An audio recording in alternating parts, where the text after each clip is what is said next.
algo que, bueno, que se habla mucho y quizás viendo mucho el Eurobásquet España ayer, el tema de la táctica individual.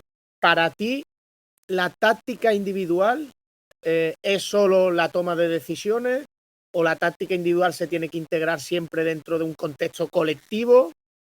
¿O qué es para Jota la táctica individual?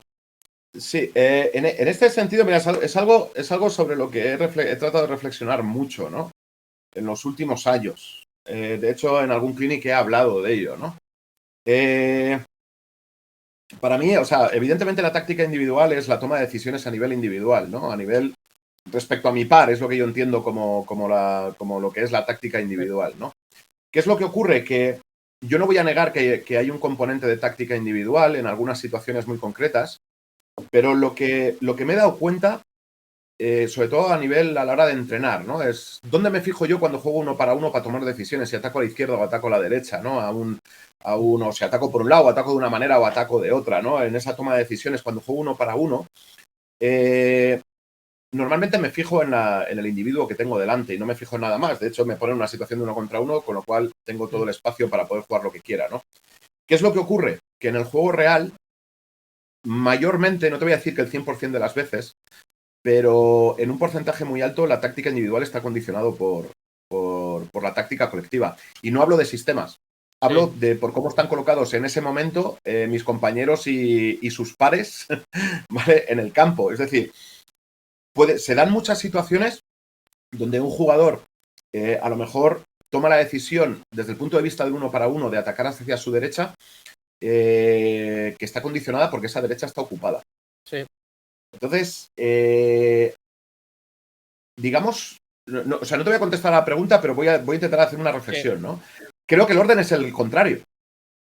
Es decir, primero tengo que mirar qué es lo que me permite el colectivo para entonces tomar una decisión con lo que me permite el colectivo con respecto a mi situación individual. No puede ser al revés, porque si no, muchas veces la decisión que yo tomaría solo estrictamente en el uno para uno está condicionada por el espacio que están ocupando mis compañeros y que no va a beneficiar o que me va a perjudicar en esa toma de decisión de ir a un espacio que ya está ocupado, ¿no? Entonces, en este sentido, a mí se me generan muchas dudas claro, cuando yo enseño a un jugador a fijarse en determinados gestos de su defensor para decidir atacar de una manera o de otra, de si vota, no vota y demás, ¿qué es lo que pasa? Que cuando lo repite muchas veces, después le cuesta mirar el colectivo. De hecho, para mí es una de las deficiencias de los jugadores jóvenes cuando llegan arriba, ¿no? No son capaces de ver la globalidad del juego. Ven lo que tienen delante, pero no son capaces de ver lo demás, ¿no? Y bueno, me genera dudas porque también tengo duda en el sentido de no sé si es posible hacerlo de otra manera, ¿no? Evidentemente, pedirle a un chaval cuando empieza a fijarse en la globalidad, es decir, a muchos más puntos focales que deba tener, pues evidentemente tiene una complejidad todavía mayor, ¿no? Pero sí me quedo con esa idea de que el colectivo condiciona mucho la toma de decisiones individuales para que éstas sean correctas, ¿vale? Entonces, de lo que sí que huyo absolutamente es de este tipo de consejos de atacar el pie adelantado. De hecho, trato de fijarme mucho y demás, y durante un partido veo gente que ataca el pie adelantado, a veces el pie atrasado, otras veces no ataca ni uno ni otro. Lo que sí que suelen hacer los buenos es atacar el espacio libre, ¿vale? Esto sí que lo hacen todos, ¿no? Entonces, yo que soy un obsesionado del espacio, pues me llevo la táctica individual a... O sea, no le des consejos de si tiene que atacar porque el pie lo tiene así, que le ataque ese pie porque va a ser más fácil. Además, yo tengo muchas dudas por cómo se explica, si de verdad es más fácil o es más difícil muchas veces este tipo de consejos, sino ¿cuál es el espacio libre? Pues ataca el espacio libre, ¿no? Vale, entonces da igual si le estás atacando el pie adelantado, el pie atrasado, el pie no sé qué, no, ataca el espacio libre, que es lo que de verdad quieres atacar para tener tú más posibilidades de éxito, ¿no? Entonces, bueno, por resumir, tengo claro lo que es la táctica individual, pero creo que está demasiado circunscrita muchas veces a lo colectivo. Entonces, sin negar que hay un componente, evidentemente, de táctica individual, que es verdad que existe, creo que está muy condicionado muchas veces por lo que es el resto de compañeros y de oponentes en el campo. Y dentro de ese condicionamiento por los oponentes, compañeros, ¿crees que en la táctica individual, es decir, en la toma de decisiones individuales, también se ve muy condicionada por el rol, o se debería condicionar una buena toma de decisión por el rol que tiene el jugador en el equipo? Es decir, al final hay muchas veces que el colectivo genera unos tiros y hay veces que el oponente te deja ese tiro, porque... Sí, efectivamente. Lo que pasa que aquí depende mucho de a qué jugador te diriges, ¿no? Y qué es lo que estás buscando con ese jugador o con el equipo en un momento determinado, ¿no?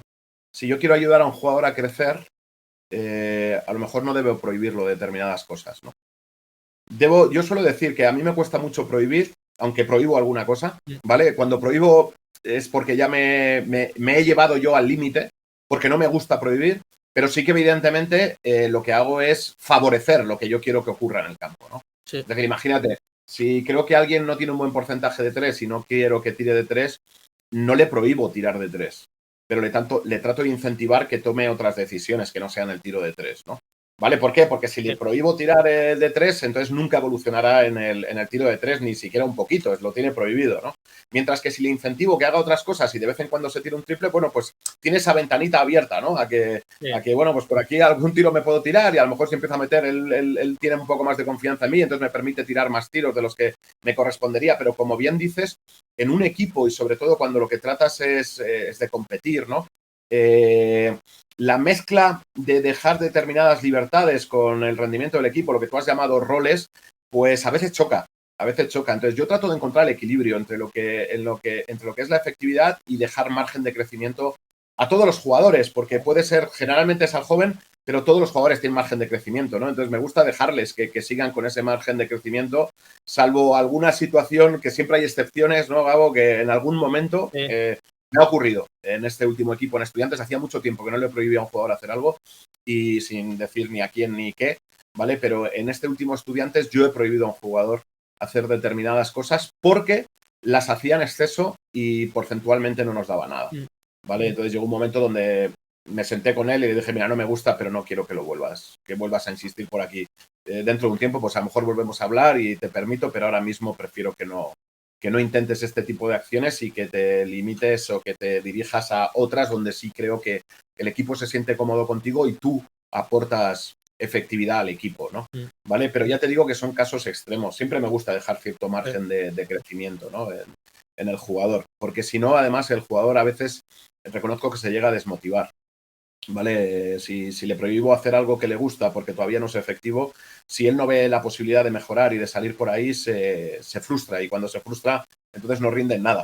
¿Vale? Entonces ahí hay que tener cuidado, pero sí que es verdad, o sea, el equilibrio en el tema de los roles no es fácil, ¿vale? Y a la hora de ayudarles o dejarles libertad para tomar un tipo de decisiones u otras, hay un condicionante de los roles, evidentemente, ¿no? O sea, tú lo has dicho, ¿no? Estás solo, te dejan solo, ¿no? O incluso aunque no te dejaran solo, si llegas a quedarte solo, pero en una situación donde no eres efectivo, pues a lo mejor el equipo no necesita que te tires 20 tiros de esas situaciones que a lo mejor tienes. ¿Por qué? Porque no eres efectivo. Y el equipo necesita... En esto, fíjate, voy a poner un caso extremo, ¿no?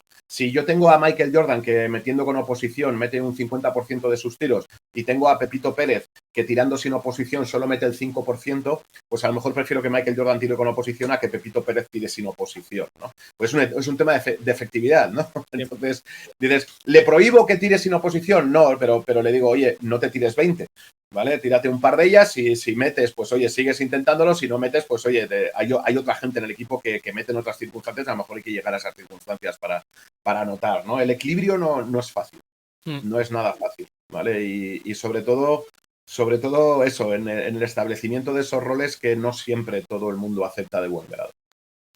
Y bueno, y dentro de esto del contexto de la táctica individual, algo que sobre lo que he pensado mucho es muchas veces los entrenadores caemos en tópicos a la hora de dirigirnos a los jugadores y decimos, hay que buscar un buen tiro. Pero claro, al final eso habrá que concretarlo de alguna manera. ¿Qué es para ti, Jota, un buen tiro? Un buen tiro, casi lo acabamos de definir antes, ¿no? Es un sitio donde un jugador tiene efectividad, ¿vale? Normalmente el primer tiro que nos viene a la cabeza es un lanzamiento liberado, ¿no? Es un lanzamiento donde alguien está solo.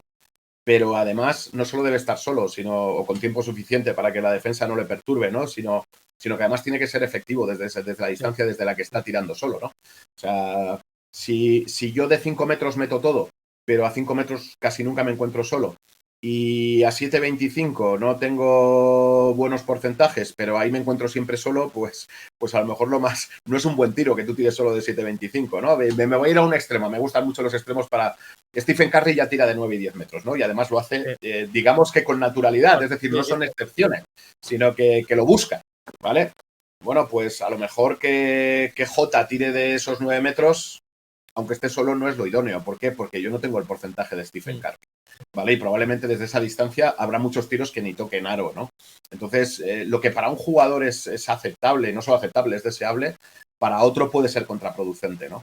Entonces, casi, por definirlo, sería un buen tiro es aquel que un jugador hace en un rango de oposición y de efectividad importante para él y para el equipo. ¿Ya? Y entonces, lo que te decía antes, hay jugadores que a lo mejor con oposición tienen mejor porcentaje que otros sin oposición.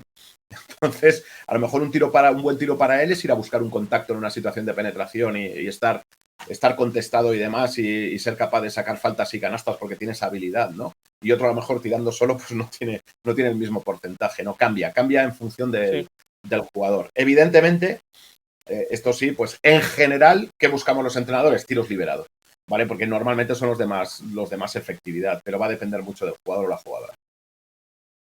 Y dentro, bueno, también de esta idea de la táctica individual, se habla, un tema muy manido era el tema del juego libre o por concepto o juego sistematizado. Me acuerdo en una entrevista que hice contigo que tú decías que, bueno, que al final no conoces a ningún entrenador que le diga al jugador que si hay una ventaja no la aproveche.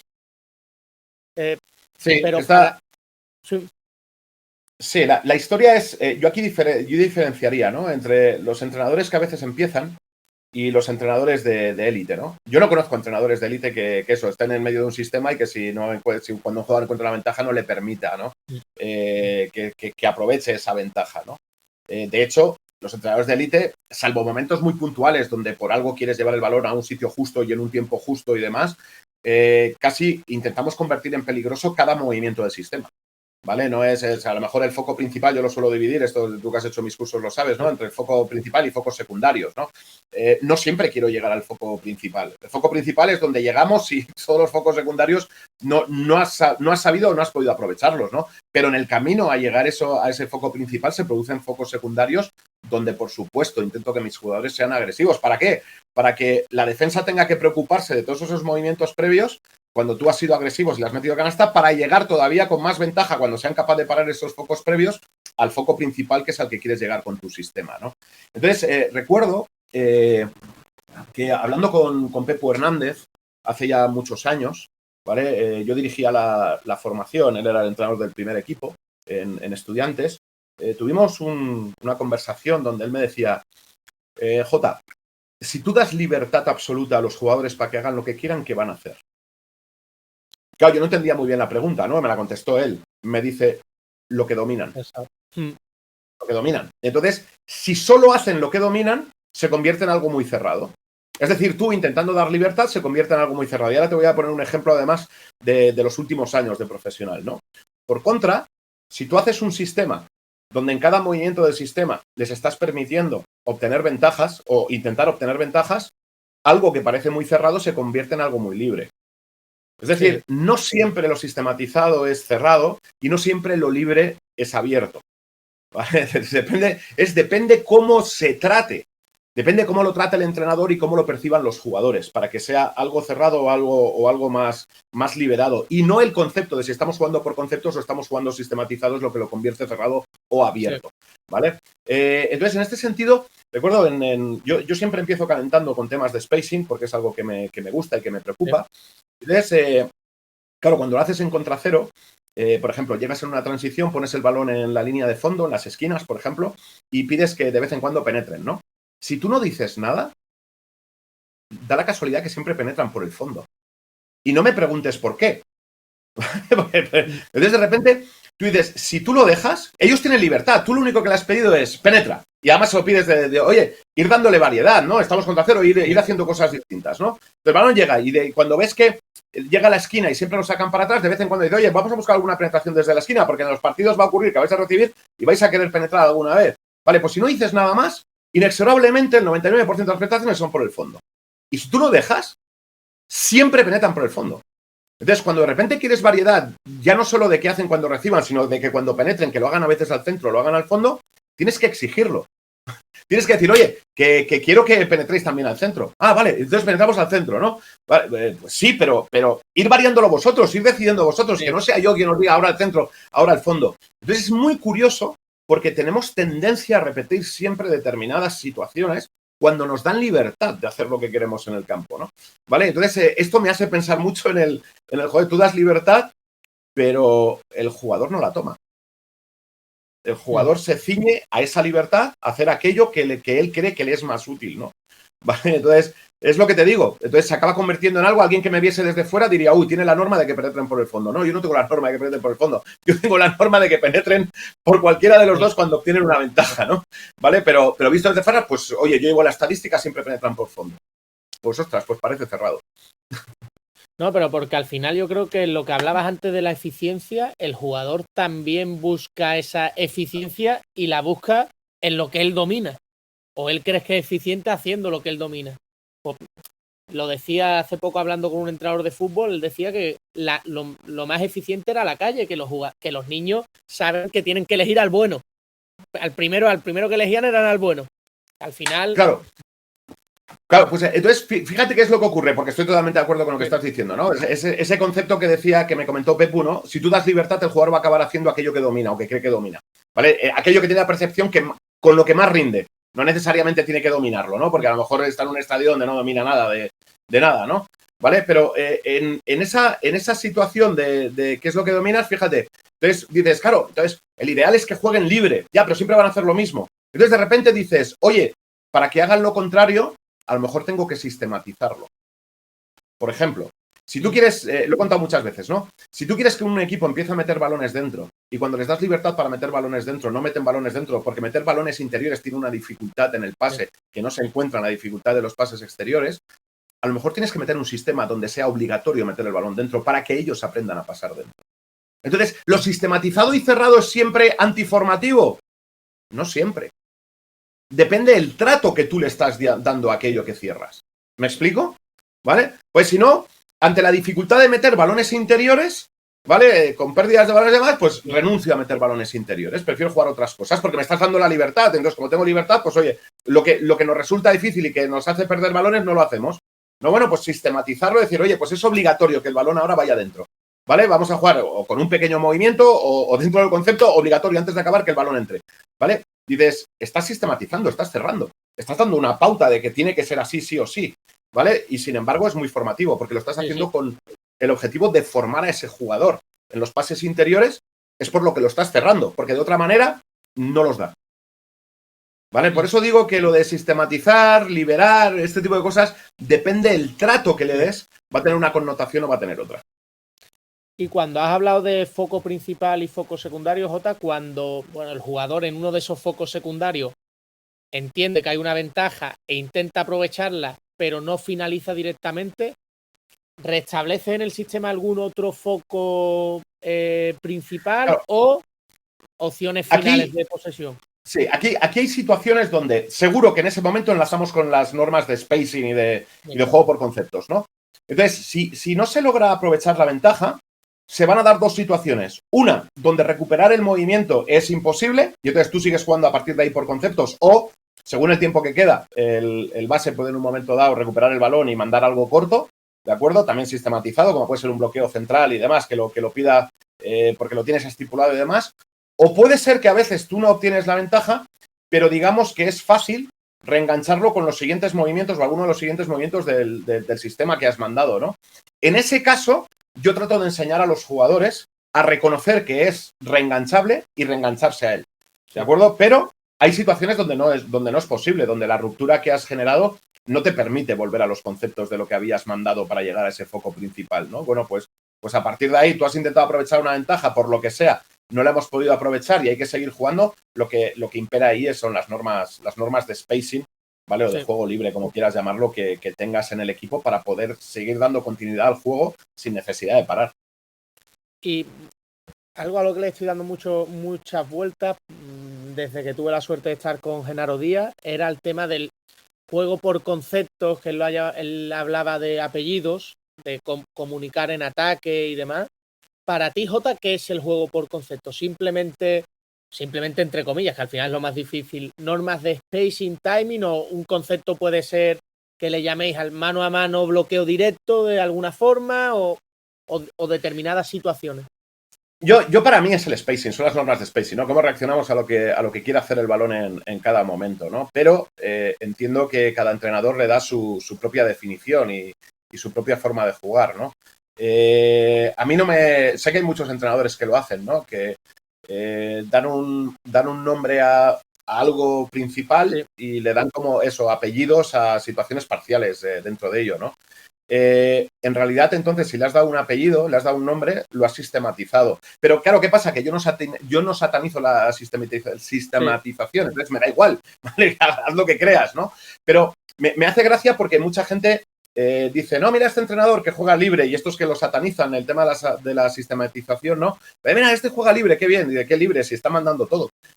Le da esos pequeños nombres, esos apellidos, y dice, ya está automatizado, es decir, ya saben lo que van a jugar, ¿vale? Luego es la lectura lo que va a hacer que se juegue de una manera o se juegue de otra, pero ya con el apellido que le han dado ya sabes que vas a jugar este movimiento de inicio con esta variación al final, ¿no? Entonces, eso está determinado qué es lo que quieres jugar, ¿no? Pero ya te digo, yo como no lo satanizo, que me parece perfecto, ¿no? Para mí el juego por conceptos es eso, es el aplicar las normas de spacing, el balón es el que rige, el balón es el que decide si quiere pasar, si quiere tirar o si quiere penetrar. ¿Qué es lo que vamos a hacer cuando quiere pasar y qué nos indica que quiera pasar? Pues que la visión está centrada en buscar a algún compañero, ¿no? Pues ahí los compañeros tienen que ofrecer pases, ¿no? Si el jugador está, imagínate, ¿no? Esto que baja el balón por debajo de las rodillas y está intentando jugar uno para uno, pues está claro que no está intentando pasar en ese momento inmediato, sino que está intentando es ver si va a tener una opción para levantarse y tirar o para jugar una situación de uno para uno agresiva hacia el aro. ¿Cómo nos vamos a mover en el momento que él o lance o inicie ese movimiento de penetración para facilitarle los espacios, o que si la defensa decide abandonarme a mí con mis movimientos para ayudar al balón, pues que yo tenga más espacio para recibir y más tiempo para tomar decisiones en el siguiente uno para uno? Entonces, para mí el balón ahí rige, ¿vale? Y la toma de decisiones de los demás está en función del balón, ¿no? Que podemos cortar en determinadas situaciones y demás. Yo suelo decir sí, si encuentras una ventaja con respecto a tu par y no invade la zona de acción de lo que está haciendo el compañero con el balón, pues adelante, es perfectamente positivo que puedas hacerlo, ¿no? Entonces son ese conjunto de normas que yo las meto dentro del spacing, sí, que rigen él. Vale, no hay nada previsto, ¿qué es lo que vamos a hacer? Con lo que el balón proponga. Y el balón tiene todas las opciones. Quitarse el balón de medio, tirar o penetrar, ¿vale? A partir de ahí, ¿qué vamos a hacer para facilitar que podamos jugar y obtener ventajas? No, el tema de entender la intención del balón en ataque y en defensa, claro, creo que es básico, pero ¿no crees que eso de alguna manera puede condicionar el leer continuamente el juego? ¿No crees que puede ralentizarlo de algún modo? Es evidente. Interpreto que él va a hacer, y a esto voy como, interpreto que tiene una ventaja mi compañero para jugar la puerta atrás, pero eso que he interpretado yo, el que tenía la ventaja no lo ha visto. Entonces, ¿tú tienes algún tipo de norma de comunicación para anticipar la acción del compañero? No tengo normas expresas. A veces aconsejo, ¿no? Cuando un base está viendo, un manejador o alguien está con el balón y está viendo una posible puerta atrás de un compañero, sí que en un momento dado, si veo que no saben comunicar cómo hacerlo y como tú dices, el compañero no ve la puerta atrás o no quiere ejecutarla, el cómo podemos transmitirle que queremos que haga la puerta atrás sin necesidad de que se lo mande, ¿no? Puerta atrás, porque entonces también la defensa sabe que le has mandado puerta atrás, ¿no? Esto de todas formas, Gabo, y esto lo sabes como entrenador, esto es lo que llamamos al final el que los jugadores necesitan conocerse para poder jugar juntos, ¿no? Disculpa. Es esa historia de que, bueno, pues a lo mejor yo tengo la tendencia de hacerte el pequeño gesto con la cabeza, ¿no? Estoy votando o estoy con y te hago pum, ¿no? El gesto de, venga, ve, ¿vale? Y ese gesto ya me indica, ostras, vale, no había visto ahí que voy, ¿no? O a lo mejor es un gesto de ir con el puño, señalar algo, yo qué sé, por ejemplo, los americanos lo tienen institucionalizado, ¿no? Cuando van a poner un bloqueo, muchas universidades les piden, ¿no? El ponen el puño arriba. Y entonces, cuando se están acercando a un compañero y con el puño arriba, ellos saben que van a poner un bloqueo. No que se están simplemente cruzando ese tipo de cosas, ¿no? Para no incurrir en faltas de ataque. Entonces, es como una especie de aviso, ¿no? ¿Vale? Yo no tengo normas tan estrictas, pero cuando vea que hay un problema de comunicación, sí trato de ayudarles, evidentemente, a que diga, si tú lo has visto y tu compañero no lo has visto, ¿qué gesto le puedes hacer para que él diga, ostras, a ver si lo encuentro ahora, ¿no? Que todavía puede estar abierta esa posibilidad de ventaja, pero no tengo normas expresas de decir, no, oye, pues lo hacemos de esta manera o lo hacemos de esta. Lo hacemos mucho en todas esas situaciones de desarrollo del juego parcial, en por 0, por 2 contra 2, 3 contra 3, situaciones de superioridades, pues encontrando esos gestos de cada uno que nos vamos conociendo, decir, hostias, cuando resulta que empieza a mirar mucho tiempo a un sitio es que está buscando que yo haga esta acción, ¿no? Es ese conocimiento entre ellos, pero que es particular de cada pareja de individuos, ¿vale? O grupo de personas, que luego de repente cambias de grupo y resulta que la forma de comunicarte es otra distinta, ¿no? Por eso el famoso de que un equipo necesita tiempo para acoplarse, porque necesitan conocerse en este tipo de mecanismos, ¿no? ¿Vale? Cuando yo estoy retirando, a veces un jugador dice, tú estás retirando, o sea, estás retirando un bote, es que ya no quieres nada. Y sin embargo hay otros que dicen, no, cuando estoy retirando un bote es que voy a ser muy agresivo en el siguiente segundo, con lo cual no desesperes porque ves que retiro, ¿no? Y sin embargo con otros, cuando ves que retiras, dice, vale, ya sabemos que no va a jugar nada más, ¿no? Es conocer y entonces ver qué puedo hacer cuando el otro me está dando señales que tengo que aprender de él. Me hizo reflexionar mucho cuando tuvimos la entrevista hace 5 años, me parece, que hablabas te pregunté sobre qué había, o si tú pensabas en el aficionado a la hora de plantear cómo jugaban tus equipos o no, y tú decías que al final lo que quieres es que tu equipo refleje lo que tú quieres que refleje. ¿Qué hay de tu baloncesto que es innegociable? Pues no lo sé, cada vez soy menos, no sé si menos talibán, ¿no? Evidentemente soy un obsesionado del spacing, el spacing es algo que me obsesiona, ¿no? Y que trato de inculcar en mis equipos. A mí me gusta que mis equipos corran. Y creo que el que me ficha sabe que intentar jugar contraataques o intentar jugar transiciones rápidas suele ser una meta que trato de conseguir. Luego, evidentemente, soy entrenador. Entonces también me adapto. Quiero decir que si tengo en un momento dado aterrizo en un equipo cuyos jugadores no tienen las características para poder hacer un juego rápido, pues evidentemente no me voy a pegar un tiro en el pie y lo que hago es trato de adaptarme a aquello que podemos ser más eficiente. ¿Qué es lo que ocurre? Que salvo cuando llegas a mitad de temporada a un equipo que ya está hecho y demás, normalmente tú participas de alguna manera en la labor, en la composición de ese equipo, ¿no? Entonces, evidentemente, ¿qué buscas? Buscas ese perfil de jugadores. Pon correr como, por ejemplo, si tú quieres ser agresivo defendiendo los pick and roll, pues ¿qué vas a hacer? Vas a fichar jugadores que tengan capacidad de ser agresivos defendiendo el pick and roll. No vas a fichar a alguien que no tenga esa capacidad, salvo que sea como yo llamo un unicornio, ¿vale? En el sentido de, oye, a mí me gusta saltar, pero, oye, me llega el director deportivo y me dice, bueno, aquí voy a poner un ejemplo que encima no se atiene porque encima es uno de los que puede saltar, pero imaginaros, ¿no? Oye, tenemos la opción de fichar a Tavares. Y tú dices, venga, voy a suponer que no es cierto, que Tavares no es capaz de saltar. Porque creo que es capaz de saltar, aunque luego le cuesta un poquito más ir para atrás. Pero bueno, también tiene capacidad para desde atrás taponar con lo grande que es, este tipo de cosas, ¿no? Pero dices, imagínate que fuera un jugador tipo Tavares, que lo que le gusta más es contener, no saltar, ¿no? Oye, si es un unicornio, tráelo al equipo que ya nos adaptaremos, ¿no? Ya buscaremos formas. ¿Por qué? Porque evidentemente hay jugadores que aunque se salen de tu forma de jugar, pueden tener un nivel que dices, es que no voy a encontrar nada parecido en el mercado y entonces quiero aprovechar este nivel que me puede dar este jugador, ¿no? Entonces, a partir de ahí, pues reestructuras el cómo quieres jugar tú, ¿no? Al final también, yo he jugado cuando era joven, ¿vale? Y bueno, sigo viendo partidos, aunque ya lo hago como entrenador. Ya siempre digo que cuando eres entrenador ya no ves un partido como aficionado, ¿no? Pero bueno, creo que el juego vistoso, el juego rápido, el juego dinámico y demás, creo que suele atraer mucho más al público que el juego pausado, ¿no? Luego también he llegado a la conclusión que al público lo que le gusta es ganar, ¿no? ¿Vale? Es decir, que si tú juegas pausado y ganas, la afición va a estar contigo, ¿vale? O con el equipo. Si al revés, si juegas muy alegre y pierdes todo, pues te acaban pitando, ¿no? ¿Vale? Claro, al final, ¿qué es lo que molaría, no? Tipo la época que ha tenido Pablo Lasso, ¿no? En el Real Madrid, ¿no? Que es que el equipo gana y encima es dinámico, ¿no? Entonces, claro, se junta todo y todo es un festival, ¿no? Entonces, oye, pues es maravilloso, ¿no?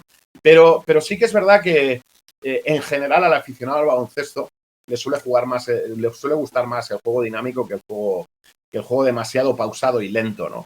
Entonces, bueno, a mí me gusta estas situaciones de intentar jugar a un ritmo alto, de intentar defender lo más agresivo que puedas, ¿no? Este tipo de cosas y, bueno, pues salir a correr cada vez que puedes y que si tienes una posesión que en 6 segundos te has encontrado un tiro liberado de 3 con un buen tirador de 3, pues aprovéchalo, no esperes al segundo 24, ¿no?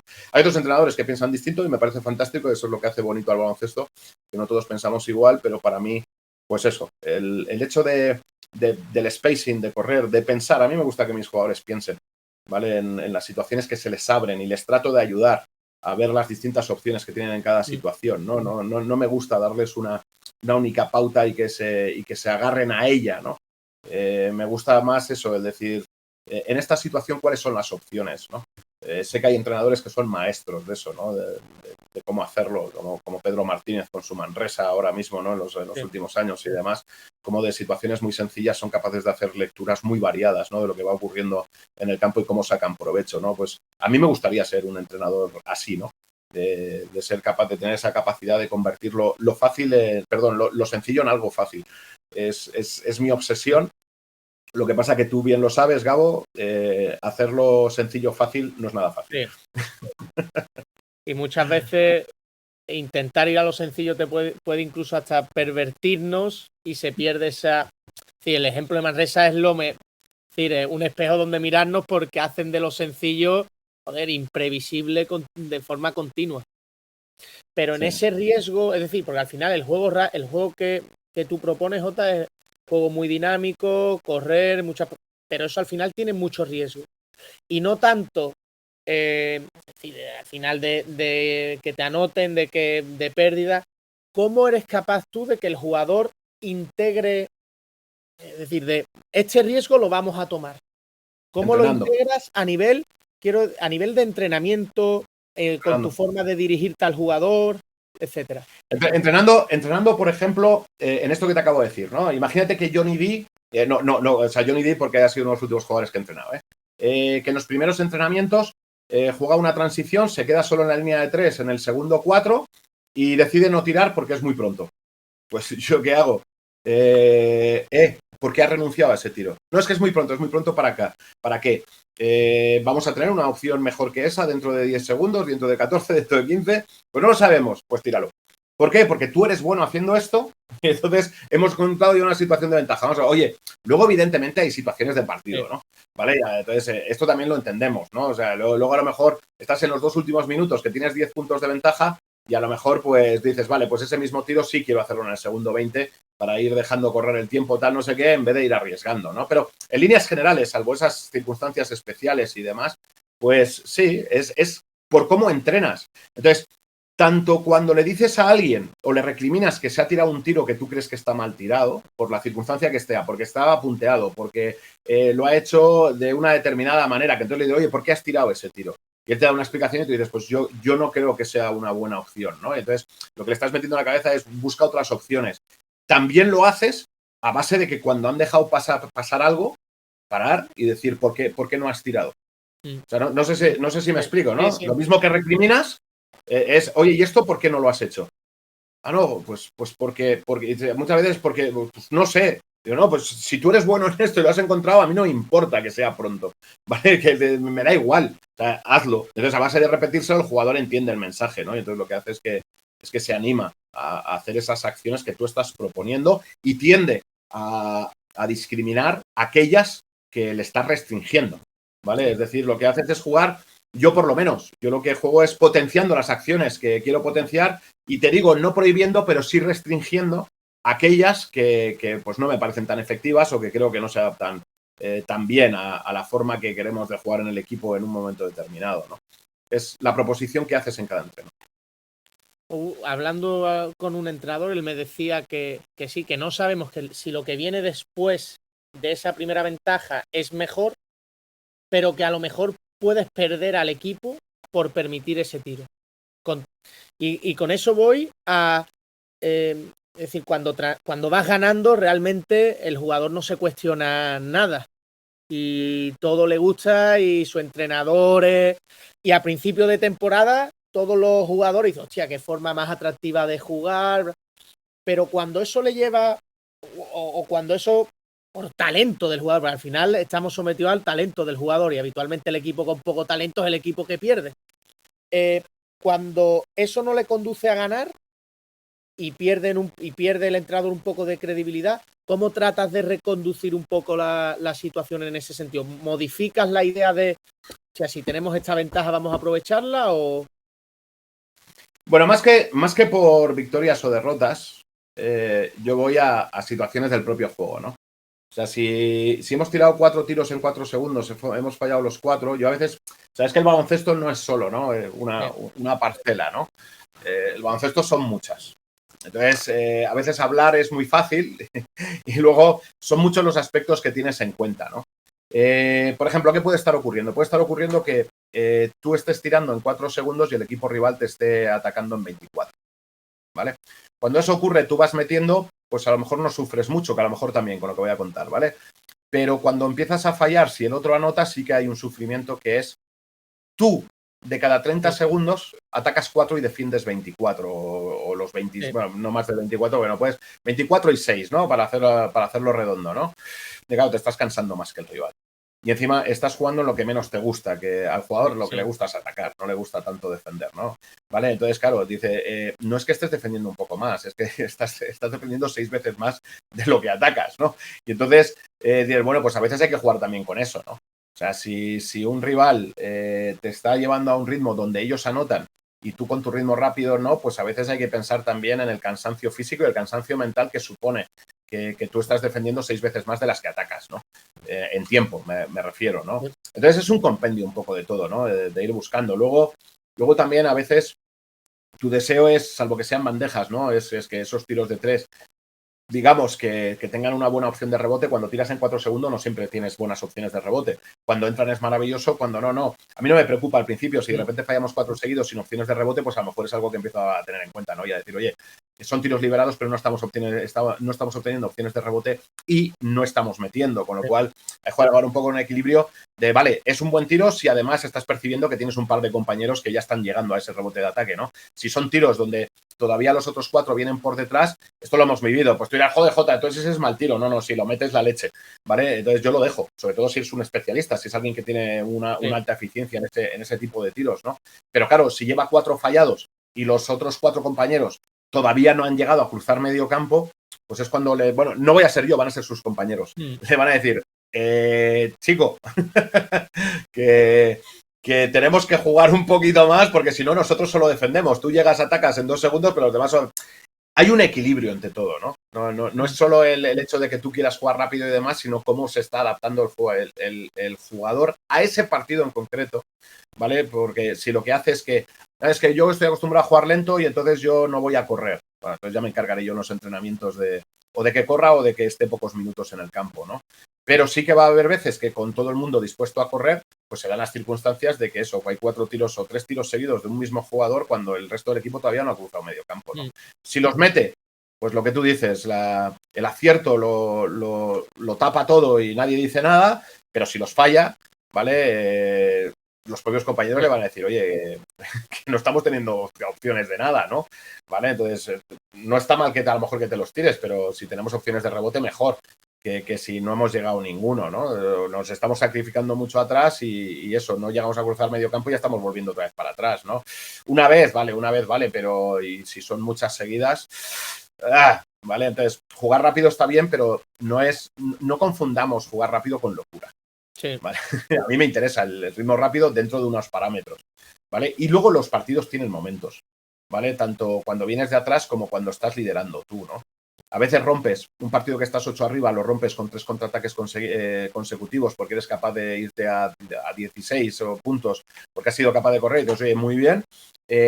Otras veces eres capaz de remontar un partido que estás 10 abajo porque eres capaz de robar 4 balones de 5 posesiones e irte a correr y demás o meter 2 triples en esas llegadas y demás. Y a veces ocurre lo contrario, que estás 8 arriba y por hacer 3 acciones rápidas se te ha puesto el equipo rival a un punto, ¿no? ¿Vale? Entonces, hay que jugar también con los momentos de partido y cómo se va desarrollando y la confianza que tienes o que no tienes en un partido en concreto, según las circunstancias que se van dando, ¿no? ¿Vale? Tú sabes que hay días donde los jugadores llegan al campo, a veces es particular y a veces se contagia al equipo, para bien y para mal, donde dices, ostras, hoy tiramos y metemos todo, ¿no? Si cogemos el primer cuarto de ayer de Finlandia, ¿no? Dirían, oh, joder, hoy fiesta, sí, hoy tal, ¿vale? Entonces, joder, aprovecha ese momento. O sea, si estás en un momento donde lo estás metiendo todo, aprovéchalo, o sea, vete a por ello. Sí. Claro, si luego llega el segundo, no metes, pues a lo mejor es el momento de decir, oye, en el tercero, ¿qué vamos a hacer, no? O sea, a lo mejor hay que ajustarse, ¿no? Ya no vale con llegar y tirarse de todo de cualquier manera, este tipo de cosas, ¿no? Entonces, los partidos también tienen sus momentos y tienen sus sensaciones, y yo creo que es inteligente por parte del jugador y del entrenador ajustarse a esos momentos de partido para decidir si metes un poco de freno o si sueltas todavía más el acelerador, ¿vale? Eso ya depende de las sensaciones que vas teniendo en cada momento. ¿Y tú, Jota, qué perfil como entrenador tienes en el día a día? Quiero decir, ¿eres un entrenador que guarda un poco de distancia para observar el juego y acudir a detalles, o eres un entrenador que aprieta mucho, por eso que tú dices, para intentar conseguir el ritmo, o crees que con ese apretar te dejas muchos detalles, o cómo gestionas el día a día? Yo soy un entrenador, primero, que ha evolucionado en ese sentido. Antes paraba mucho, iba al detalle. Soy un entrenador detallista, sigo siéndolo. Pero antes paraba mucho, hasta un punto que he creído que lo hacía en exceso, ¿vale? Entonces, ¿qué es lo que hago? Trato de ser detallista parando menos, ¿vale? Intentando encontrar un equilibrio entre los detalles y el ritmo. Entonces, ¿soy un detallista? Sí. ¿Dejo pasar detalles para beneficiar el ritmo? También. Entonces, lo mismo, me adapto al momento, ¿no? ¿Qué creo que necesita el equipo en cada momento? Si creo que necesita ritmo, pues me trago algunos detalles aunque no estén saliendo, o espero a que haya parones para explicar determinadas cosas.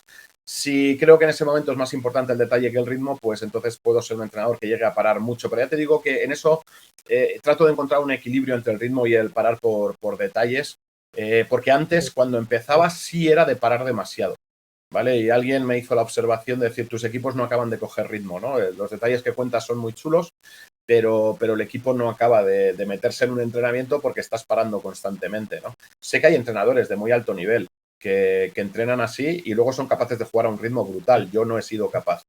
Probablemente por eso de las personas de las que hablo pues sean top level, siendo capaz de entrenar con mucho detalle y con mucho ritmo, o con un ritmo distinto lo que juegan que lo que entrenan, ¿no? ¿Vale? Yo no soy capaz, entonces trato de adaptarme. Como me gusta jugar con ritmo, trato cada vez de parar menos cuando lo que me interesa es el ritmo, y hay momentos del entreno donde me interesa el ritmo, evidentemente, ¿no? Pero sin descuidar mi parte perfeccionista, detallista, donde sí trato de cuando veo cosas, pues en un momento dado digo, ahora ya no paro más, o sea, ya no paso esto más, ahora lo paro y lo explico, ¿vale? Y entonces tengo un poco de las dos cosas. Y en ese conseguir el ritmo, Jota, ¿qué valor le das a competir en el entrenamiento? Porque hablando con un entrenador, que sus equipos eran muy dinámicos, son muy dinámicos, él en su entrenamiento era todo por cero. Y él decía, Gabo, lo mejor es que el jugador llegue con ganas al día de partido, con ganas de jugar al día de partido. Y que sí, por eso yo entreno bastante cosas por cero, pero sobre todo para calentar. Yo puedo estar 15 minutos haciendo cosas de por cero. Una vez que empiezo a entrenar, es raro que haga cosas de por cero. Hago alguna cosa, pero es raro, ¿vale? Me gusta competir. Y además me gusta competir con marcador, ¿vale? O de una manera o de otra. El marcador puede ser un marcador tradicional, real, de canastas metidas a canastas recibidas, o puede ser marcadores que tú te inventas, ¿no? Por ejemplo, a veces haces marcadores de rachas, ¿vale? Sumas un punto cuando sumas más de 3 canastas consecutivas sin recibir ninguna, ¿vale? Entonces es el equipo que más rachas ha tenido el que acaba ganando, ¿no? O sea, tú puedes hacer tus propios marcadores, ¿no?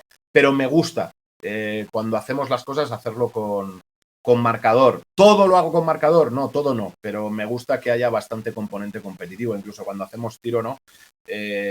Me gusta que el tiro sea competitivo también, ¿no? Que estén pensando, hostia, no solo tengo que meter, sino que además lo tengo que hacer antes que la pareja que tengo al lado, ¿no? O sea, tengo que fallar menos que lo que fallan ellos, ¿vale? Este tipo de cosas sí me gusta meterla. Al final un partido es competir. Pero por eso te digo, la magia de este deporte, porque antes me comentabas, e intuyo por quién vas, ¿vale? pues hay entrenadores que tienen esa magia, ¿no? Que son capaces de decir, no, claro, yo quiero que lleguen con hambre. Entonces yo digo, si yo hago todo por cero, cuando llego al partido, no es que no es que tengan hambre, es que no son capaces mis equipos no son capaces de hacer nada, ¿no? Necesitan meter ritmo para que puedan competir, y sin embargo hay entrenadores que no. Cada maestrillo tiene su librillo. Y el mío, desde luego, es que haya mucha competición dentro del entreno.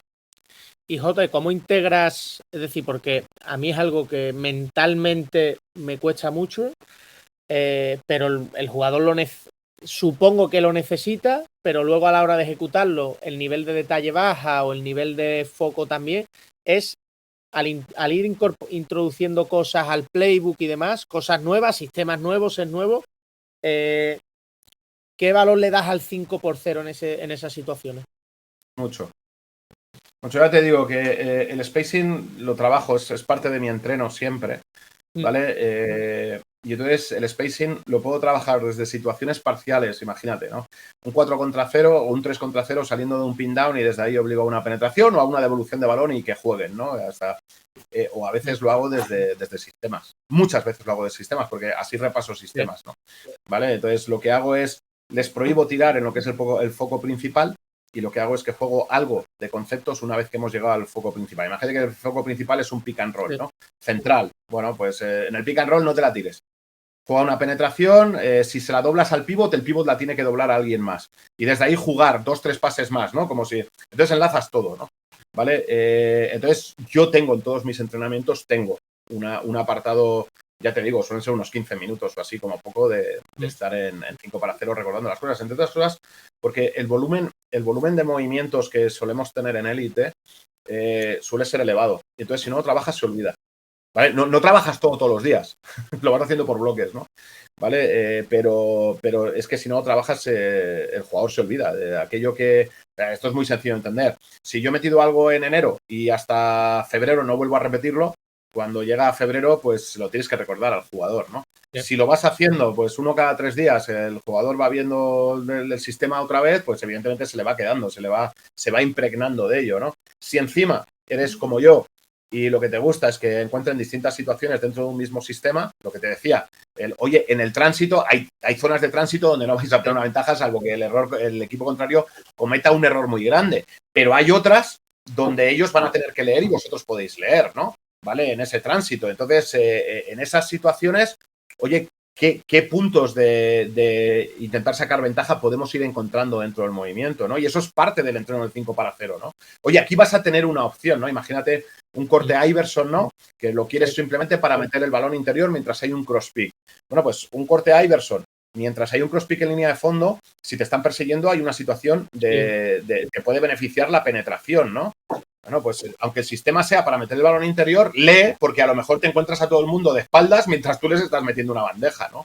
Y claro, todo eso lo tienes que proponer en ese 5x0, para que luego ellos puedan ir leyéndolo, ¿no? Aquí tienes posibilidad, aquí tienes posibilidad, aquí tienes posibilidad. Y entonces ellos, cuando ya hay defensa, de hostia, recuerdo aquí, pum, pum, pum. Entonces, como vamos enlazando distintas cosas, ¿vale? Para ir sacándole jugo al movimiento, al sistema, ¿no? Y, bueno, pues en ese sentido, yo utilizo el 5x0 para ese tipo de cosas y luego, por supuesto, lo juegas con oposición. Bueno, y cambiando ahora un poco de tercio, Jota, se han puesto ahora está mucho en tema de redes y demás, unas declaraciones de Scariolo sobre Rudy Fernández y el liderazgo que él ejerce. Para ti, ¿existe una definición universal de líder? Y el liderazgo y si el liderazgo de un jugador es diferente al liderazgo que debe ejercer un entrenador, y dentro de los liderazgos del entrenador si existe uno universal. No, yo creo que no hay una definición única de liderazgo. Además, la misma conducta de un líder en una situación puede liderar y en otra contraliderar, ¿vale? Es muy abierto. Es muy abierto, es algo muy abierto, ¿no? En este sentido, otra vez, son las circunstancias, es el momento lo que hace que puedas convertirte en un líder. Además, lo tengo muy claro, no son las características en concreto, es el grupo el que hace al líder, ¿vale? Yo he tenido jugadores que han sido líderes en equipos en los que han estado y cuando han estado conmigo el grupo no los acepta como líder. O sea, el grupo te tiene que aceptar, el grupo es el que te hace líder y te puede hacer líder cosas que pueden ser impredecibles. Yo me voy a ir a la formación, Gabo. ¿vale? Yo recuerdo, normalmente tendemos a pensar que, y muchas veces ocurre, que el bueno suele liderar. Es alguien admirado dentro del grupo, ¿no? Bueno, es alguien admirado salvo que genere recelo. Si genera recelo, pues el bueno no genera liderazgo, ¿vale? Porque puede haber envidias dentro del grupo y entonces como es el grupo el que te hace líder, pues oye, pues si tienen recelo no vas a ser el líder por mucho que te guste, ¿no? Y yo recuerdo, yo tuve un equipo, bueno, he tenido distintos equipos en formación, donde eso, en uno de ellos era el tío más inteligente del equipo, era el líder, y sin embargo en un grupo donde no voy a decir que eran tontos, porque no es que sean tontos, pero no eran buenos estudiantes, el líder era el más malote. Sí. El más malote. Entonces dices, a mí no me gustaba. O sea, yo trataba de ejercer, yo trataba de buscar otro tipo de liderazgo. Pero el grupo aceptaba a ese tipo como líder. Y contra eso tú poco puedes hacer, ¿eh? ¿Vale? O sea, por eso digo que ¿qué es lo que hace líder a alguien en un momento determinado? Y cada grupo acepta a su líder según las circunstancias y según lo que quieren valorar en cada momento, ¿no? Es verdad que, por ejemplo, hablando de Rudy Fernández, ¿no? Normalmente, no siempre, y aquí te voy a poner dos ejemplos, ¿no? Los veteranos tienen más posibilidades de ser líderes, ¿vale? Porque cuando tú llegas como joven al equipo, lo primero es que te acogen como un maestro, ¿no? O sea, tratan de ayudarte, a integrarte. Entonces, cuando tú sientes que alguien trata de arroparte, que te trata de ayudar a tirarte para arriba, ¿no? Y eso Rudy Fernández lo conozco, lo hace muy bien, ¿vale? Ese jugador se siente atraído por ese jugador veterano que trata de ayudarle. Además, lo mira con respeto porque dice, joder, tú llevas aquí no sé cuánto tiempo, has ganado no sé cuánto, y yo acabo de llegar, ¿no? A ver qué puedo sacar de ti. Si encima me tratas con cariño para que yo crezca, te voy a tirar. Pero, por ejemplo, en Zaragoza, uno de los líderes del vestuario, cuando yo estuve en Zaragoza, era Sergi García, que tenía 21 años. O sea, ¿qué es lo que te hace líder? Pues ¿por qué era líder? Pues no me preguntes, te podría contar muchas características de Sergi García, ¿no? Pero no siempre es el veterano el que ejerce de líder. A veces hay un joven que tiene algo que es respetado por el grupo, ¿vale? Y lo que te digo, ese respeto puede ser puntual en un vestuario concreto. A lo mejor Sergi García ha ido a otros vestuarios, es el mismo Sergi García, y sin embargo en otros vestuarios no es visto como un líder, ¿vale? Además, he tenido la suerte este verano de entrenar con Sergi García. Y mira, muy buen tío.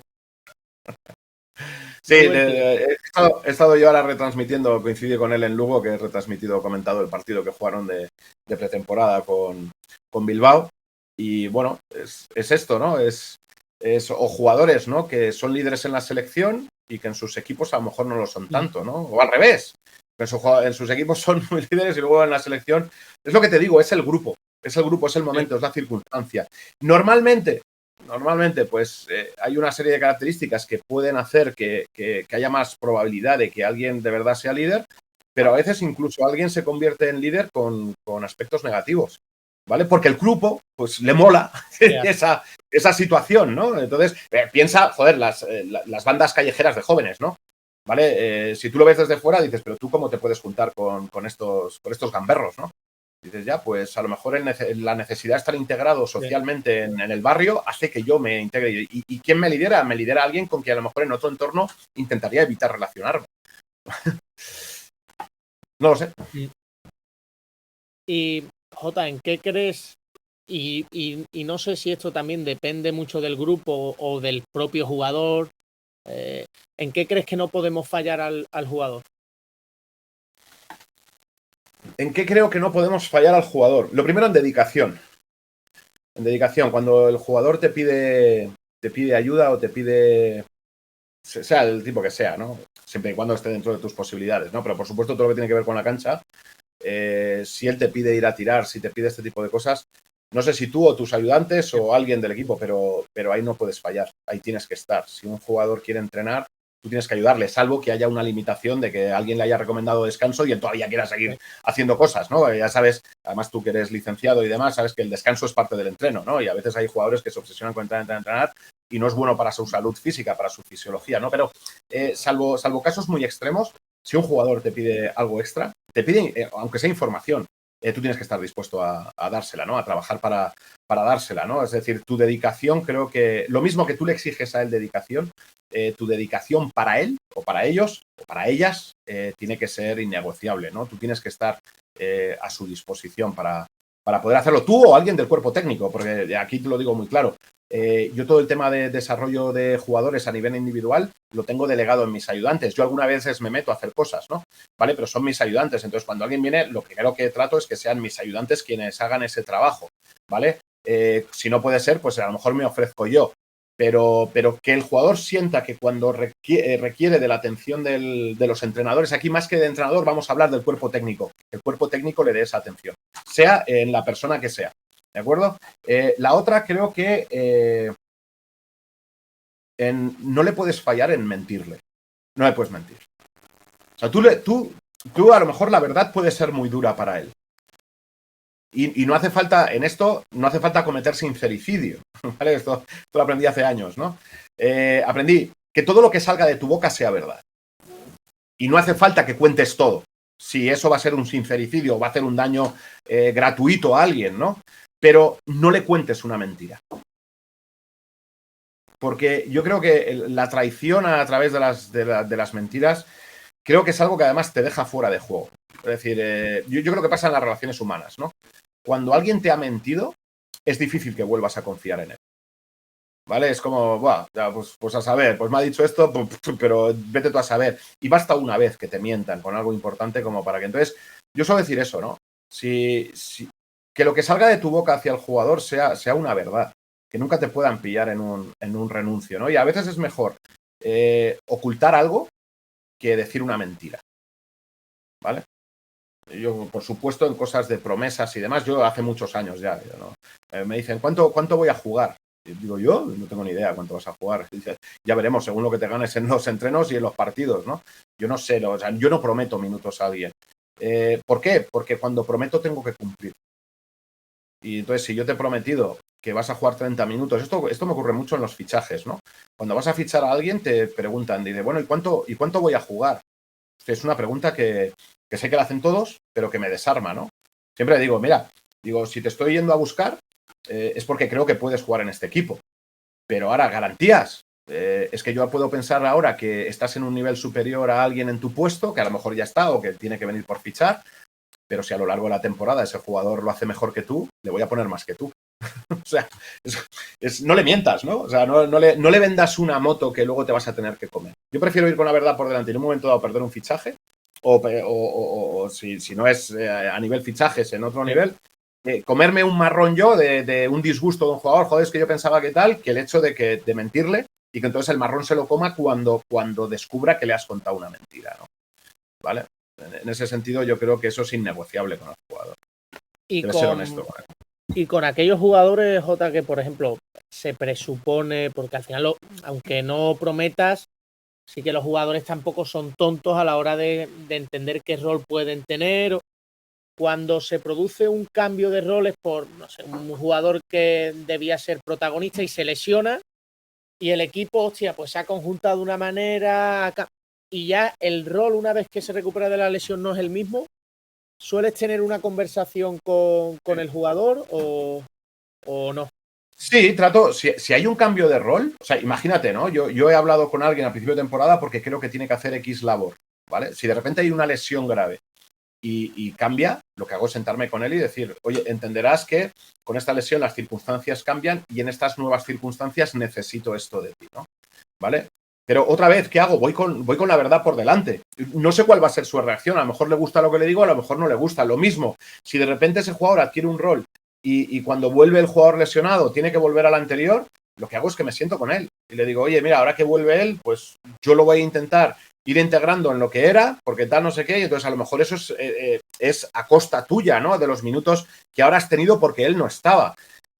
Más que el hecho de, no sé, de ocultarlo o de... No, a mí cuando sé que algo va a provocar tensión en un jugador, prefiero sentarme con él y comentarlo previamente. Y ya te digo, no, la reacción no siempre es buena. Vale, pues no lo entiendo. Digo, vale, pues yo no puedo hacer nada. Yo, por ejemplo, una de las sensaciones más jodidas para un entrenador es cuando tienes una plantilla de más de 12 y tienes que dejar a alguien fuera. ¿Vale? Cuando yo llego a Estudiantes, la plantilla eran 13. y yo tenía que dejar a un jugador fuera cada partido, ¿vale? Y por cómo estaba constituida la plantilla, normalmente tenía que ser en el mismo puesto, por el tema de cupos y todo este tipo de cosas, ¿no? Pues yo preferí, en un momento dado, ponerme, como dicen, ponerme colorado, ¿no?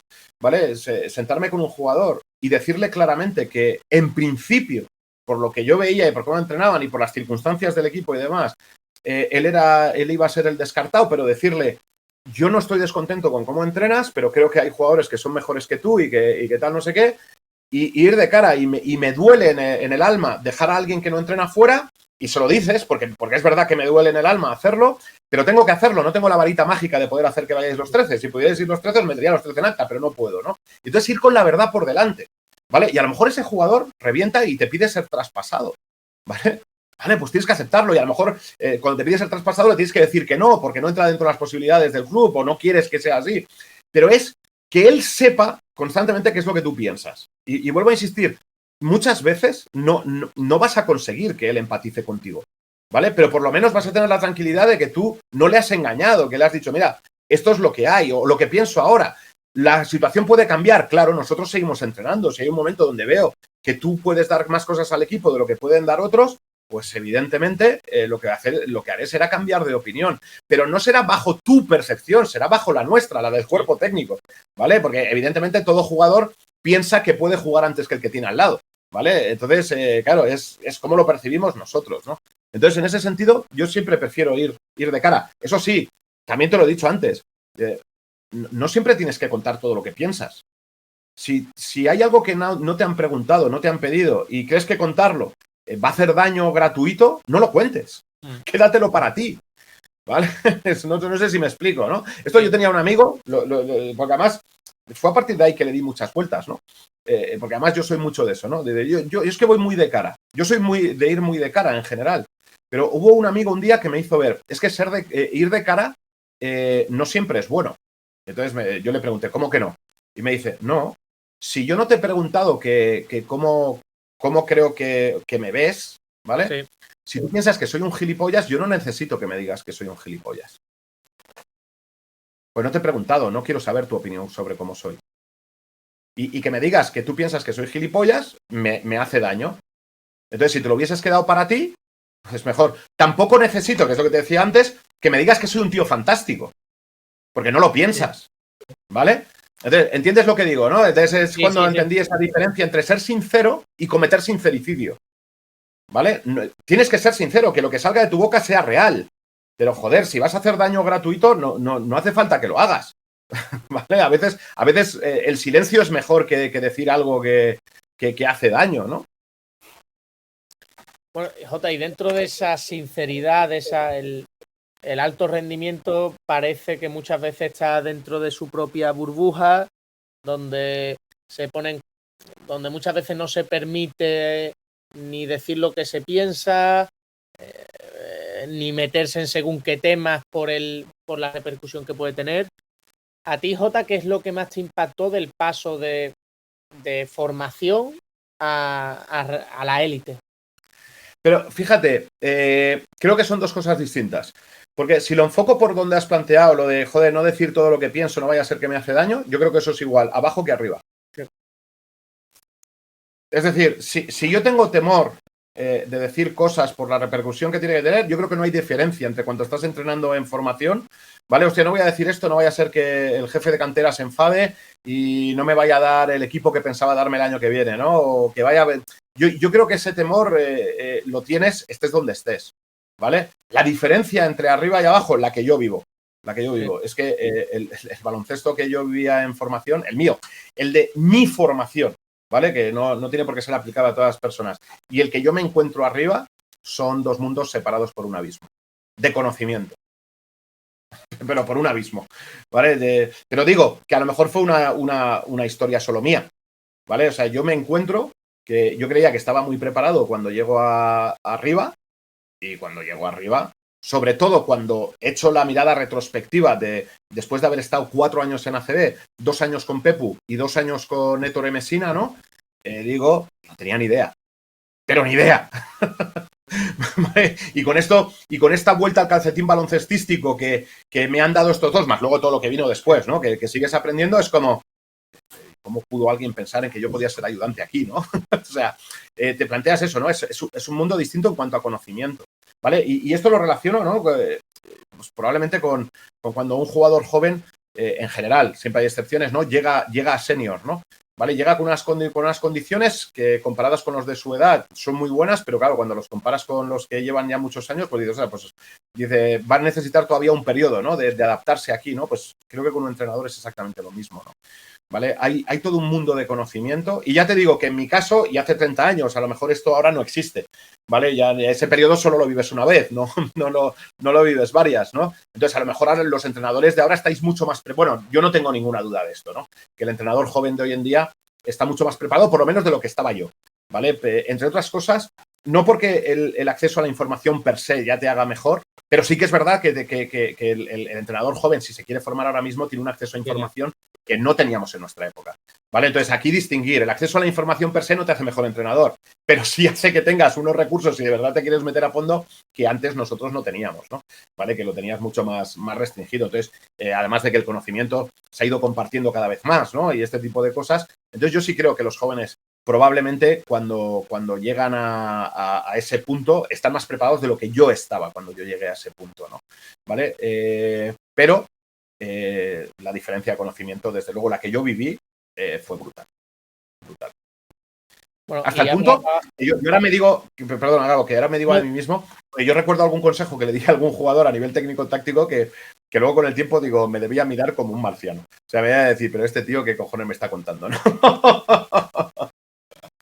Una de la charla o de los detalles con los que te quedas en el CES fue de tu charla sobre el tiro, que hablabas de que tú al principio, hostia, corregías cada detalle hasta que viste que un entrenador con mucha más experiencia él decía una o dos cosas que al final era que muchas veces parece que queremos demostrar al jugador todo lo que sabemos y olvidamos que eso al final no le ayuda.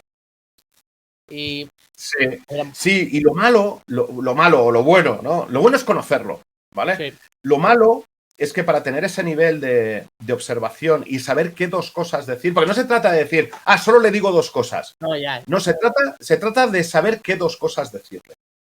¿Vale? Eso es lo difícil. Eso es lo de... Porque a veces le damos la vuelta al mensaje, ¿no? O sea, me quedo con, bueno, no le digo 1000, le digo 2. Y como solo estoy diciendo 2, ya lo estoy haciendo bien. No, majo. ¿Vale? Según qué dos cosas le estés diciendo, le puedes estar hasta perjudicando, ¿no? Sí. ¿Vale? Pero el entrenador bueno y con la experiencia del tiempo tiene ese don de saber qué decir, cómo decirlo y además decir solo dos cosas, ¿vale? Y eso requiere tiempo, requiere conocimiento y requiere experiencia. Y hay que recorrerlo. No, yo recuerdo una conversación, me gustó mucho, con el entrenador ayudante del equipo de Austin, que es el filial de San Antonio.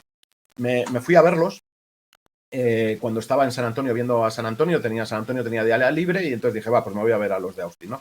Y el entrenador principal no estaba, tuvo un problema personal y dirigió la sesión el entrenador ayudante, entonces me pidió, era un chaval joven, tenía 30 y pocos años, ¿vale? Se había retirado por una lesión de jugar y me llevó a comer. Y entonces me preguntó, ¿no? Me hizo una pregunta que a mí me pareció muy chula, ¿no? ¿Qué diferencia un entrenador joven de un entrenador veterano, ¿no? Y yo le dije, la simplicidad.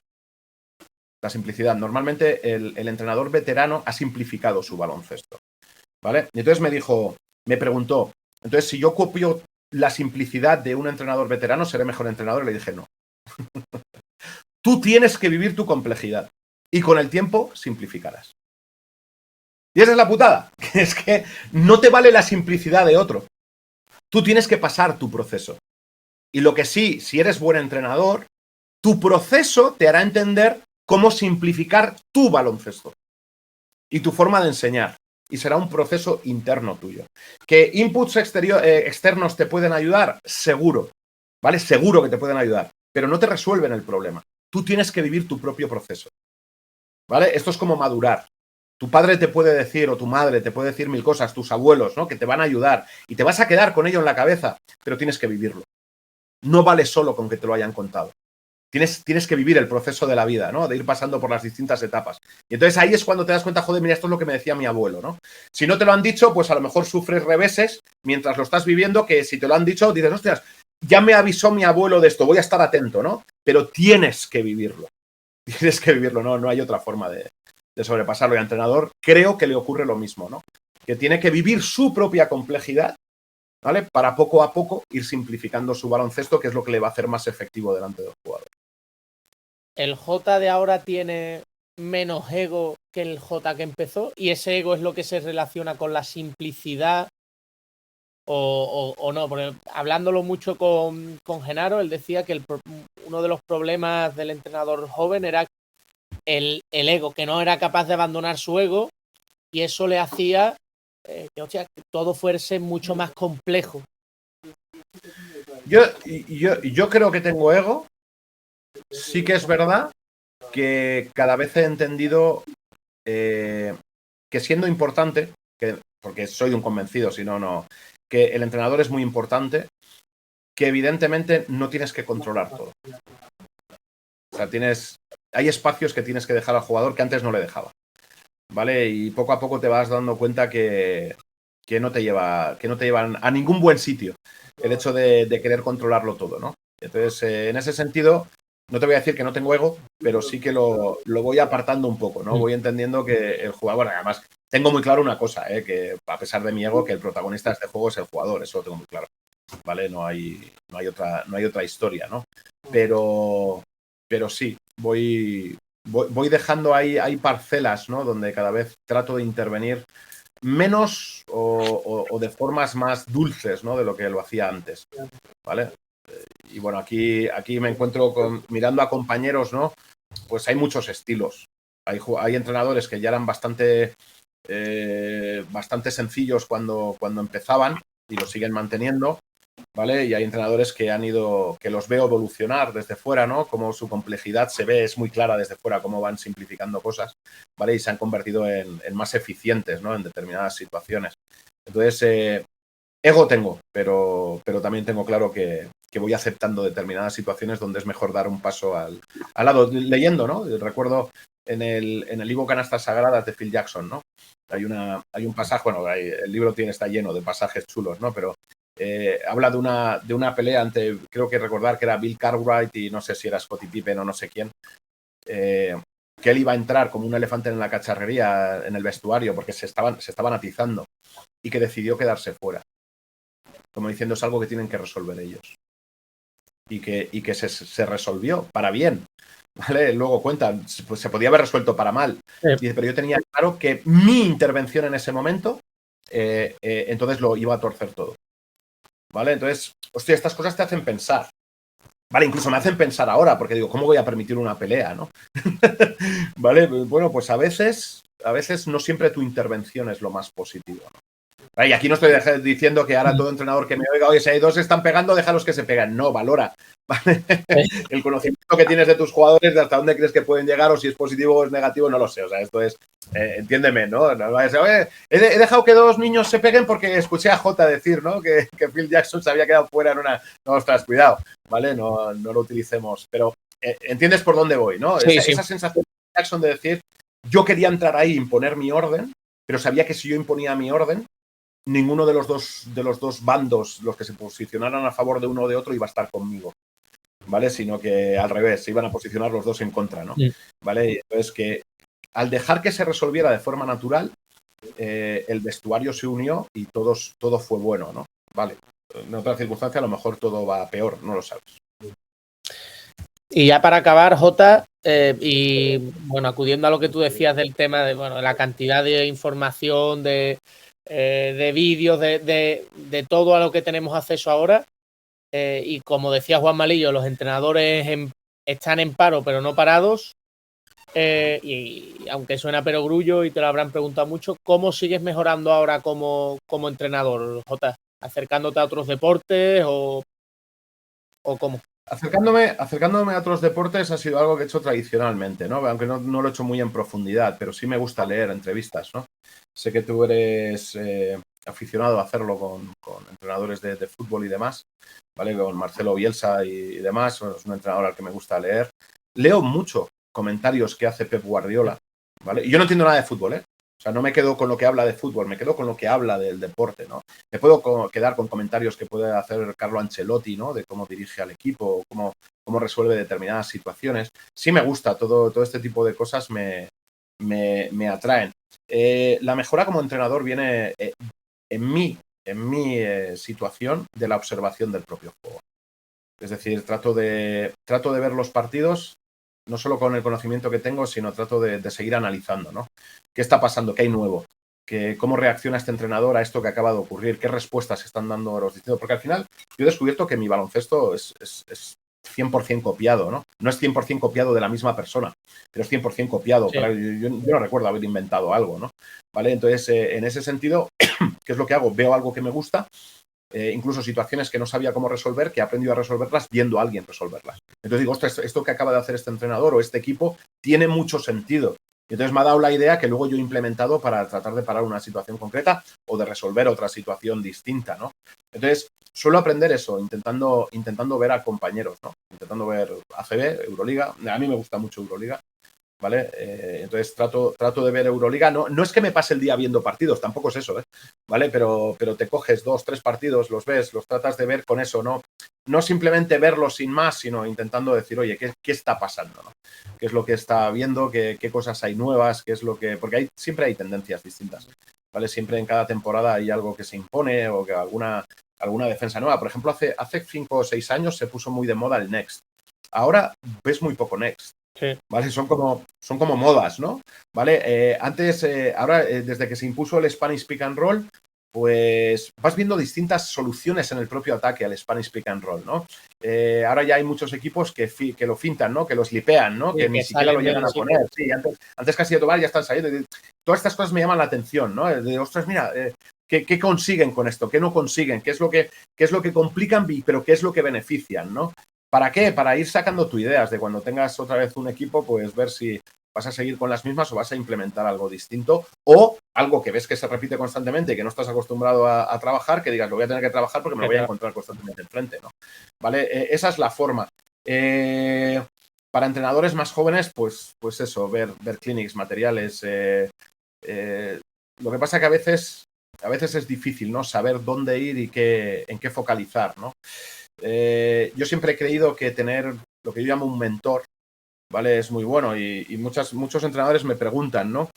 Yo siempre he considerado que la mejor forma de evolucionar es, al mismo tiempo que tú llevas un equipo, ser entrenador ayudante de algún buen entrenador. Claro, no siempre es posible, ¿vale? Pero si tienes la suerte de poder tener tu equipo para tú ir viviendo lo que es ser entrenador y al tiempo estar ayudando a alguien que sabe más que tú, ¿vale? Eso es impagable, ¿vale? Porque probablemente lo que estás viendo en ese entrenador es lo que te ayude a buscar información en internet sobre cosas que eso te va descubriendo un mundo que probablemente no conocías, ¿vale? Que no veías y que ahora él te enseña a ver, ¿no? Y cuando lo empiezas a ver, dices, uy, aquí hay mucho por investigar, venga, pues investiga sobre ello, ¿no? ¿Vale? Entonces, a mí me gusta, yo he aprendido mucho siendo ayudante de muy buenos entrenadores. Y entonces yo siempre se lo recomiendo. Si tienes tiempo, porque no siempre todo el mundo tiene tiempo, no siempre todo el mundo tiene la posibilidad de ser ayudante de un buen entrenador, ¿no? Pero si tienes la posibilidad de serlo, no lo dudes. Es un año que todos los libros que hay en el mundo no te lo van a mejorar. Yeah. ¿Vale? El vivir dentro de un vestuario, ¿no? Yo, por ejemplo, ¿no? Vivir un vestuario con los nombres de cualquiera de los que he sido ayudante, Pepu, Pablo Lasso, de Ettore Messina, Santaba, Ivonne Navarro, me da igual, de Luis Casimiro. Vivir un vestuario con cualquiera de ellos es una experiencia. El cómo tratan todos los temas, los técnico-tácticos, los de relación, los de cómo reaccionan cuando están enfadados, cómo reaccionan cuando las cosas van bien. Eso no viene en los libros. No viene. No hay. Porque además es que cada situación es distinta. Entonces es tu propia experiencia, ¿no? Pero es tu propia experiencia en la piel de otro. O sea, tú lo estás viviendo, pero es otro quien está dirigiendo esa situación porque sabe más que tú en ese momento, ¿no? ¿Vale? Y entonces en esas situaciones se aprende una barbaridad. Una barbaridad. Yo lo recomiendo. Siempre que sea alguien puede, que digo, trata de ser ayudante de alguien mejor que tú. Y cuando te ha tocado vivenciar, es decir, o discusiones en vestuario, o cuando un mal partido y cabreado, ¿te ha servido esa experiencia o la has tenido que vivenciar tú en tus carnes, como has dicho antes, para luego aprender a gestionarla? Sí, es que el problema de esto es que tus experiencias son las que te indican más o menos por dónde tienes que tirar, pero como cada situación es distinta, aplicando la misma receta no siempre obtienes el mismo resultado. ¿Vale? Por ejemplo, yo te cuento, antes hablábamos de la violencia. Esto yo creo que es algo que tarde o temprano acabamos viviendo todo entrenador, ¿no? Es que dos jugadores o dos jugadoras en un entreno se empiecen a pegar. Es una situación muy desagradable. O bien porque tienen rencillas o porque a una o a uno no le ha gustado un golpe o un gesto que alguien piensa que ha sido más intencionado, o porque tienen un mal día y de repente pues uno le empieza a meter un sopapo a otro, ¿no? Yo normalmente ahí, es una técnica que he utilizado. La he utilizado, no es que haya estado constantemente teniendo peleas, pero puedo haber tenido 4 a lo largo de mi carrera o algo así, ¿no? Entonces, una cosa que me gusta es que en ese momento que yo llamo de secuestro de amígdala, donde los jugadores no piensan nada y entonces empiezan con la violencia y demás, es racionalizar, ¿no? O sea, si de repente paras y los pones en una situación donde les dices, yo os voy a dejar seguir pegando, pero si vais a dar un espectáculo queremos ver, ¿no? Entonces yo lo que hago es montar un cuadrilátero, ¿vale? Cuando dos se pelean, le digo, para, se quedan así como tal, no sé qué, y te digo, oye, ya que os vais a pegar, que vamos a verlo todos, ¿no? Entonces, en ese momento de raciocinio, es como que les da vergüenza empezarse a pegar, ¿no? Entonces, la mayoría de las veces que ha ocurrido, que han dejado de pegarse. En cuanto se sienten de verdad, o sea, ellos saben que están observados, porque saben que se están pegando en un entorno donde hay gente. Pero en ese secuestro de admira no prestan atención a que están siendo observados. Cuando de repente ponen el foco en que el equipo está mirándoles a ver cómo se pegan, es como que les da vergüenza pegarse, ¿no? Es como, entonces dejan de pegarse. Digo, vale, bueno, pues ahora que os habéis dejado de pegar, venga, podemos solucionarlo, tal, tenéis que ir cada uno a un rincón o podemos seguir entrenando, tal. Esto lo he utilizado y casi siempre me ha dado resultado, menos una vez, que cuando pones el cuadrilátero, es cuando dices, venga, pues ya podéis, pues uno se iba por el otro. Y entonces, claro, ¿qué tienes que hacer? Pues, para, entonces te tienes que meter en medio y parar, ¿vale? Porque lo que ha funcionado en otras veces, en esa no te ha dado resultado. Y claro, no estoy dispuesto a dejar que se sigan atizando, ¿no? ¿Vale? Entonces, es verdad, vivimos de experiencias y aquello que nos ha funcionado lo tratamos de reproducir, pero no debemos olvidar que cada situación es distinta y que debemos adaptarnos en un momento determinado a cada situación, ¿no? ¿Vale? Y es tu propia experiencia la que te dirá, oye, intervengo ahora, intervengo de esta manera, intervengo de la otra, no sé, tienes que ir viviendo y aún así no tienes la certeza de que te sirva para la siguiente, ¿vale? Yo, por ejemplo, en esto siendo entrenador, pues soy un entrenador que no multa. Pero muchas veces me planteo, a lo mejor tengo que volver a multar, ¿no? ¿Vale? Porque además lo saben, los jugadores lo saben. A mí me gusta multar. Y eso sí, si tengo la sensación de que te tengo que multar 2 veces, la segunda iré arriba a pedir que te saquen del equipo. ¿Vale? O sea, no es que como no multo puedes hacer lo que te dé la gana, no. Es un tema que a mí me gusta tocar. Pero ha habido situaciones que digo, joder, pues a lo mejor esta idea mía, que a mí me parece fantástica de no multar, pues a veces tengo la sensación de decir, pues a lo mejor tienes que volver a multar a la gente para que funcione, ¿no? Porque parece que a alguno no le entra en la cabeza que me gusta la responsabilidad individual de cada uno para llevar lo que es la relación de grupo, ¿no? Entonces hay grupos donde eso funciona fantásticamente y hay grupos donde dices, ostras, esta idea no es tan brillante, ¿vale? Entonces tú también te tienes que adaptar a la situación. Luego decides si lo vas a hacer de una manera o lo vas a hacer de otra. Pues, Jota, muchísimas gracias. Porque tengo aquí al fisio del equipo, que bueno, es sueco, no se entera de nada, y ya me está mirando con mala cara porque ahora tenemos que hacer cosas y demás. Así que, Jota, bueno, infinitas gracias por tu tiempo como siempre y por ayudarnos a todos los entrenadores como haces, vamos, continuamente. Un placer, Gabo. Que os vaya muy bien la temporada, ¿vale? Y bueno, y saludos de Boris también, que me dijo que te saludara. Para él también. Un abrazo enorme para todos. Un abrazo, Jota. Muchísimas gracias. Chao. Hasta luego.